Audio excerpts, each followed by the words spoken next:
when Hoover was president. Refusing to help the people and give them some kind of relief, penniless Americans crowded into makeshift Hoovervilles. Unemployment had reached its peak and over 5,000 banks closed when Hoover was president. But when FDR came into office, things changed.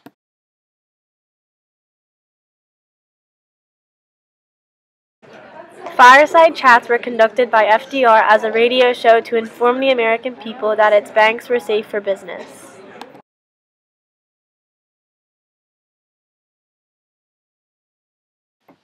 The Federal Emergency Relief Act was distributing hundreds of millions of dollars to the states for dispersal to the one-fourth of the national workforce unable to obtain jobs.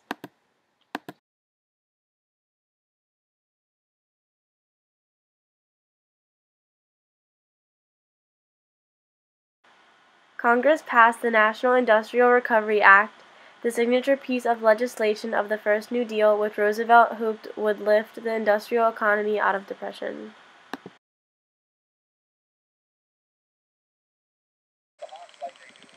FDR signed the Social Security Act, the signature piece of legislation of the entire New Deal era, which permanently changed the relationship between the American people, their government, and the free market.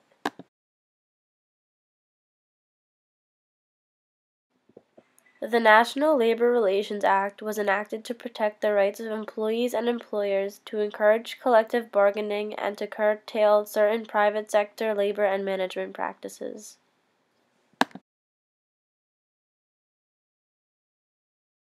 The Civilian Conservation Corps was created to combat unemployment by providing jobs for Americans during the Great Depression.